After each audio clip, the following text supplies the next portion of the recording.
नमस्कार, मैं आपका साहित्यिक मित्र अरविंद प्रकृति प्रेमी। आज उदंकार में प्रस्तुत है कुमाऊनी तथा हिंदी में समान रूप से रचना करने वाली कवियत्री देवकी मेहरा जी का काव्यात्मक जीवन। साल 1937, 26 मई के दिन ग्राम कठोली, लमगड़ा, जिला अल्मोड़ा में अपने ननिहाल में जन्मी देवकी मेहरा जी, जिनका मूल गांव धेना बागेश्वर है। माता वसंती देवी, पिता शिवदत्त तिवारी नरसिंहवाड़ी, पति बागनाथ पत्र के संपादक यशपाल मेहरा कुमाऊनी भाषा की पहली कवित्री हैं। इनकी अब तक प्रकाशित रचनाओं में कुमाऊनी काव्य संग्रह है निसास, पराण पुंतुर। निसास साल 1984 में प्रकाशित हुई।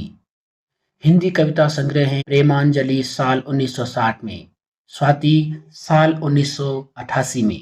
इसके बाद आया राष्ट्रीय कविताओं का संग्रह नवजागृति, अशोक वाटिका में सीता खंड काव्य, बागनाथ समाचार पत्र में अलग अलग अंकों में प्रकाशित हुआ। सौरा से करिए यानी ससुराल में ही करना भी कुमाऊनी की इनकी श्रेष्ठ रचना है। इनका लेखन भावात्मक गहराई और स्पष्ट वैचारिक प्रौढ़ता का प्रतिबिंब है। देवकी मेहरा अपनी एक प्रसिद्ध रचना जागर में अपने अद्भुत अंदाजे बयां अंधविश्वास का खुलकर विरोध करती हैं।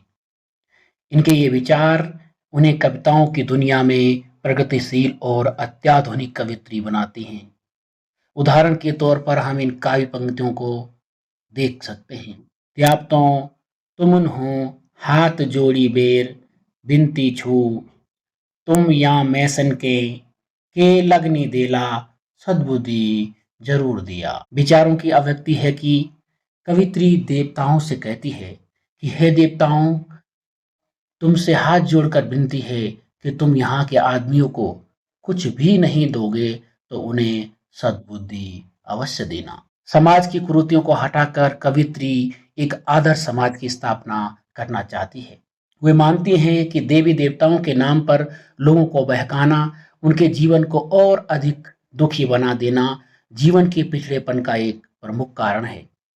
धार्मिक वह देवताओं के रूठने की मनगढ़ंत कहानियों में अशिक्षित, गरीब, अंधविश्वासी लोग आसानी से फंस जाते हैं। उनके पास स्वयं खाने को ना हो, लेकिन देवी देवता को प्रसन्न करने के लिए वे उनकी मांगे पूरी करते हैं। वे संदेश देते हैं कि तुम इसी में फंसे रहे तो ऐसे में तुम पिछड़ ही जाओगे। तुम अंधी भक्ति में अपने बच्चों के भविष्य से खेलते रहोगे। उदाहरण, जागर लागी जब डंगरे कान में फैजानी द्याप, जगरी के टांक पेरे डंगरी के बाकर खवे, चाण बाण के बुरक खवे, कैलाश होने जानी द्याप। जब जागर लगता है तो देवता डंगरे के कान में घुस जाते हैं। जगरिया को पगड़ी पहनाकर, डंगरे को बकरी खिलाकर, उनके छुट भुइयों को मुर्गा खिलाकर शांत होकर कैलाश पर्वत को चले जाते हैं देवता। सच को सच कहने की हिम्मत भी एक अच्छे रचनाकार का विशिष्ट गुण होता है। देवकी जी में इस सच को कहने की पूरी पूरी हिम्मत और सहज साहस है। आप जागर लगा ला जब डंगरिया कान में कह दिए, देवे की कौनी छी कह दिया, जो तुमरी पुज लगनी करन ऊं पुज गई चंद्रलोक, हम जति छिया उती रया। अब जब जागर लगाओगे तो डंगरे के कान में कह देना कि कवित्री देवकी कह रही थी कि जो तुम्हारी पूजा नहीं करते वो चंद्रलोक पहुंच गए हैं, हम जहां थे वहीं के वहीं रह गए हैं। उनकी रचना संसार से एक बेहतर वैकल्पिक दुनिया के प्रमाण प्रस्तुत होते हैं। इनकी खास बात यह है कि वे सुमधुर कंठ की भी धनी हैं और जीवन की गहरी अनुभूतियों के बेमिसाल काव्य प्रतिभा ने उन्हें लोकप्रिय कवित्री बना दिया। बेरोजगारी, भ्रष्ट राजनीति, जनसंख्या वृद्धि, गरीबी और अशिक्षा उनकी रचनाओं के मुख्य विषय बने हैं। पर्यावरणीय चेतना के संदर्भ में प्रकृति के संरक्षण में वे वनोन्मूलन की चिंता व्यक्त कर वनों को नष्ट होने से संरक्षित करने का ये संदेश देते हैं। कविता है ऊ जंगल कहाँ गया, वे जंगल कहाँ गए। ऊ जंगल कहाँ गया जो मेरा प्राण छिया, धुर बाजनी सालमा, हाय रे छोड़ा बालमा, कहाँ घुरेली मेरी गुप्ती, का बासलू कफुआ, छवाया सिमार सब सुखिया, जो मेरा प्राण छिया। निसास कविता संग्रह से। वे जंगल कहाँ गए जो मेरे प्राण हुआ करते थे, हाय रे प्रियतम। सालम की ऊंची पहाड़ियों के वो बांझ के वृक्ष कहाँ गए, अब मेरी घुकती घुर घुर की ध्वनि कहाँ करेगी, और कफुआ पक्षी चहकेगा। सब जल स्रोत सूख गए हैं जो मेरे प्राण थे, वो जंगल कहाँ गए जो मेरे प्राण थे। जीवन के प्रति अटूट आस्था। लोटी लोटी ओन ईजू, कतु कतु बार, दिल्ली के जन्म ईजू, करे विचार। कविता मैती मुल्क से, मायके का मुल्क, लौट लौट कर आऊंगी माँ, मैं कितनी कितनी बार, कि माँ मुझे हर बार जन्म दोगी, मेरी बात पर विचार करना। सामाजिक समस्या का उल्लेख। पहाड़ी ग्रामीण समाज की समस्याओं और विसंगतियों, अशिक्षा के कारण पनपते अंधविश्वास इनकी कविताओं में सहज ही मुखर स्वरों का रूप ले लेती हैं। आपकी रचनाओं में एक आदर्श शिक्षिका का रूप भी दिखलाई पड़ता है, और सामाजिक चेतना के विराट दर्शन। असली कवित्री वही होती है जो समाज के वास्तविक समस्याओं, जनपक्ष और जन सरोकार को अपनी अभिव्यक्ति में प्रतिबिंबित करे। देवकी मेहरा इन अभिव्यक्तियों के साथ समाज की मुक्ति का उपाय भी बताती हैं। यानी वो अपनी कविता में कविता कर्म की पूर्ण रूपेण नैतिक जिम्मेदारी की भूमिका निभाती हैं, और मानवतावादी समाज के निर्माण का मजबूत पक्ष प्रस्तुत करती हैं। आपकी रचनाओं में नारी दुर्दशा व्यथा के रूप में, प्रेम में व्यापकता, विश्व प्रेम की छाया है। मोहन उप्रेती जी ने लिखा, जीवन व्यापार के प्रत्येक पहलू पर उनकी कविता सशक्त अभिव्यक्ति बनकर सामने आती है, और उसे एक नया अर्थ देने में, नया आयाम देने में सफल है। इन कविताओं को पढ़कर लगता है कि देव की मेहरा पर्वतीय क्षेत्रों के जनजीवन, उसकी पीड़ा से, उसकी आशा आकांक्षाओं से, उसकी आत्मा से भली भांति परिचित है। कवि शेरदा अनपढ़ ने देवकी जी को सबसे पहले कुमाऊनी महादेवी वर्मा कहा। कवित्री महादेवी वर्मा, सुमित्रानंदन पंत, यशपाल मेहरा, यमुना दत्त वैष्णव आलोक के साहित्य से कवित्री देवकी मेहरा प्रभावित हुई। रचनाओं में उल्लेख, उत्प्रेक्षा, उपमा और रूपक पुनरुक्ति अलंकारों का काव्यात्मक सौंदर्य है। रचनाओं की भाषा शैली गीतात्मक, प्रतीकात्मक और व्यंग्यात्मक बहुत गम्य है। शब्द शक्ति, अभिधा, विलक्षणा और व्यंजना तीनों ही उपस्थित हैं।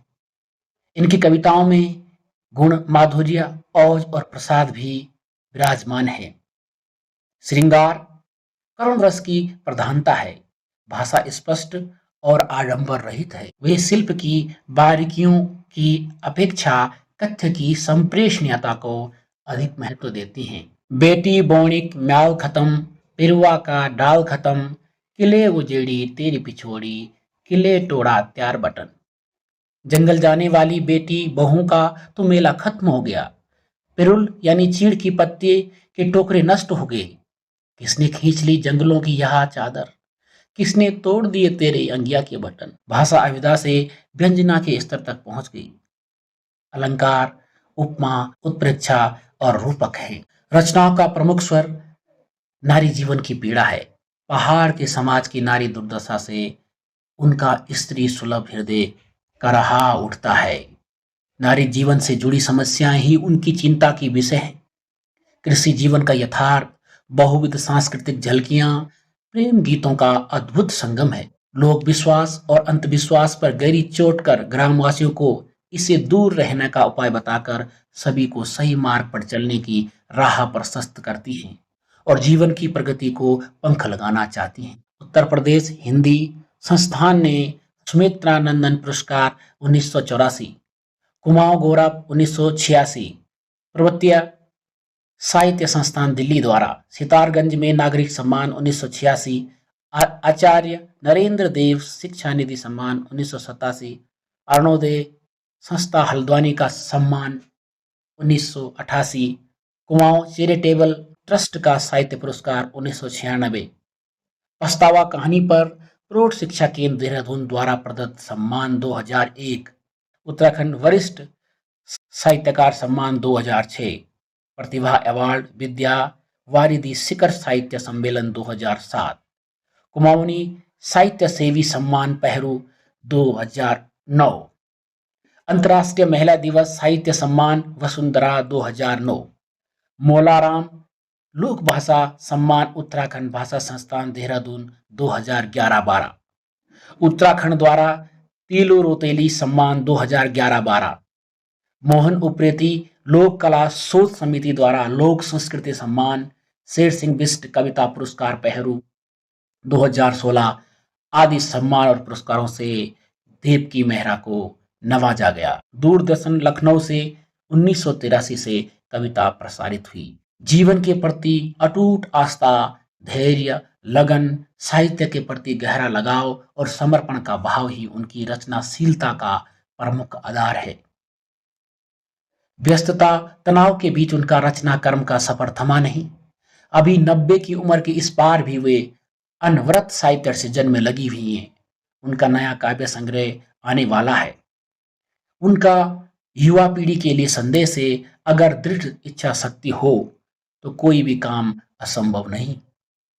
आपकी रचना प्रक्रिया यूं ही चलती रहे, ऐसी शुभकामनाओं के साथ आज के लिए इस उदंकार में बस इतना ही। मिलते हैं किसी एक दिन और नए उदंकार के साथ।